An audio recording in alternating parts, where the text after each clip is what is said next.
Konsistensi dukungan penuh Indonesia untuk Gaza Palestina kini terus menjadi perbincangan media internasional.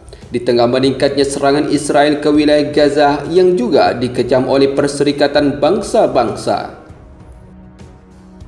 Namun yang menjadi sorotan baru-baru ini adalah sikap Menhan Prabowo yang sekaligus menjadi Presiden terpilih Indonesia pada tahun 2024.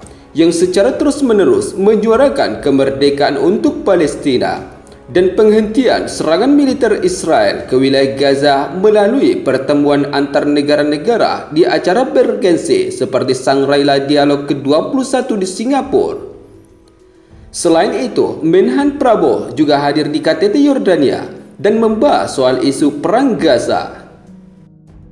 Dalam acara bergensi tersebut, Prabowo menyampaikan perkembangan terbaru mengenai konflik di Gaza hingga rencana bantuan kemanusiaan Indonesia ke Palestina dan pengiriman personel militer TNI. Selain itu, Menhan Prabowo mengatakan jika akan terus berupaya untuk mengajak negara-negara lain sembari memberikan pengaruhnya sehingga membentuk opini dunia untuk dapat meyakinkan Israel menghentikan serangan ke wilayah Gaza Palestina. Beberapa minggu ini, sudah beberapa negara Eropa sendiri juga sudah ada beberapa negara yang mengakui Palestina, minta Palestina diterima sebagai anggota PBB dan Dewan Keamanan DKPBB, usul gencatan senjata, kata Menhan Prabowo. Lebih lanjut, Menhan Prabowo Subianto menjelaskan bahwa dalam menggalang dukungan dari berbagai negara di dunia untuk kemerdekaan Palestina, tidak ada veto dari negara manapun dan hal ini dinilai merupakan suatu kebijakan yang langka. Dalam pertemuan itu, Prabowo kembali menegaskan bahwa jika Israel tidak mau memberikan gencatan senjata, mungkin Israel akan sangat terkucilkan di dunia. Sementara itu, bantuan kemanusiaan Indonesia dan hingga dukungan dari segi militer juga telah disiapkan dan akan menerjunkan langsung Tentara Nasional Indonesia dengan akan mengirim 4 batalion ke Gaza, Palestina yang memiliki tugas utama atau peran masing-masing. Melansir dari laman situs resmi TNI, Panglima TNI Jenderal TNI Agus Subianto menyampaikan kesiapannya ataupun pasukan untuk ditempatkan sebagai pasukan perdamaian di dunia di jalur Gaza, Palestina jika mendapat mandat dari Perserikatan Bangsa-Bangsa. Bahkan saat ini, TNI tengah menyiapkan rencana merekrut Brigade Komposit yang nantinya akan dikirim ke Gaza sebagai pasukan perdamaian. Namun sampai saat ini, proses rekrutmen tersebut masih dalam tahap perencanaan.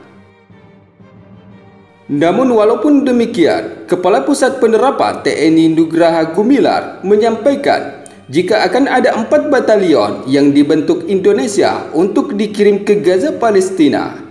Di antaranya Batalion Sene, Kesehatan, Perbekalan, dan Support atau Pengamanan.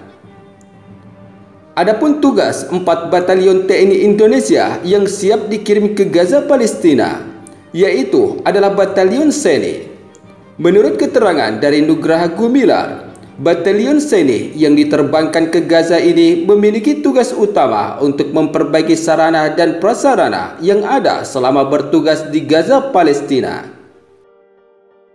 Pada umumnya, Batalion Sene ini memiliki tugas pokok menyelenggarakan konstruksi dan destruksi guna memperbesar daya gerak sendiri, memperkecil daya gerak musuh dan nubika pasif, serta mempertinggi kelangsungan hidup dan kemampuan operasi.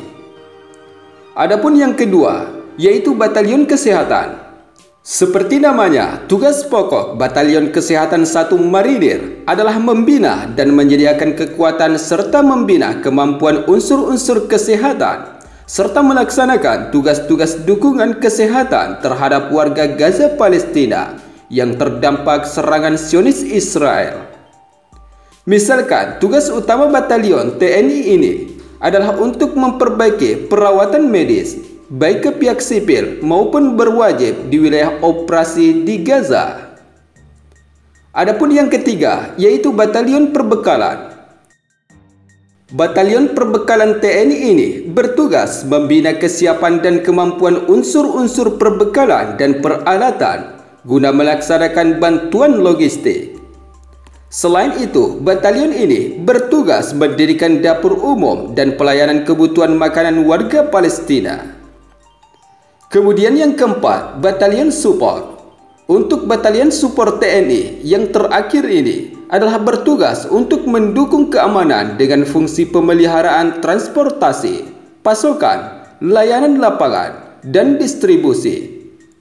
Meskipun perencanaan ini terdengar sudah matang, namun Panglima TNI Jenderal Agus Subianto menerangkan bahwa masih perlu persiapan dari kebutuhan administrasi yang akan ditinjau lebih lanjut.